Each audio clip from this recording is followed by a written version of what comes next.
আজকে সামাইরা কি রান্না করে? গোস্ত আর কি? শাক।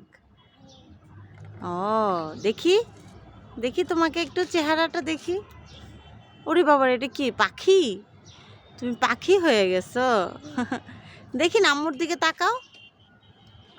ছোটবেলায় আমরাও এরকম অনেক হাঁড়ি পাতিল নিয়ে বসে বসে খেলতাম। আসলে ওদের তো এখন কি বলবো,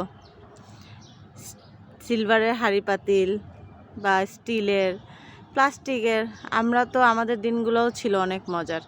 আমরা তো নিজের হাতে মাটি বানিয়ে, মাটি দিয়ে হাঁড়ি পাতিল বানিয়ে এরকম খেলতাম। আজকে আমার মেয়েকে দেখেও আমার এটাই মনে পড়ে গেল। কি বলেন, আপনাদেরও মনে হয় আমার এই ভিডিওটা দেখে আপনাদেরও অনেকের অনেক স্মৃতি মনে পড়ে গেল? আসলে দিন চলে যায় অনেক তাড়াতাড়ি, আমরাও বড় হয়ে গেছি। এখন আমাদের মেয়েরা খেলতেছে, মাশাআল্লাহ, দেখতে ভালোই লাগে। আল্লাহ ওদেরকে অনেক ভালো রাখুক, সবাই দোয়া করবেন।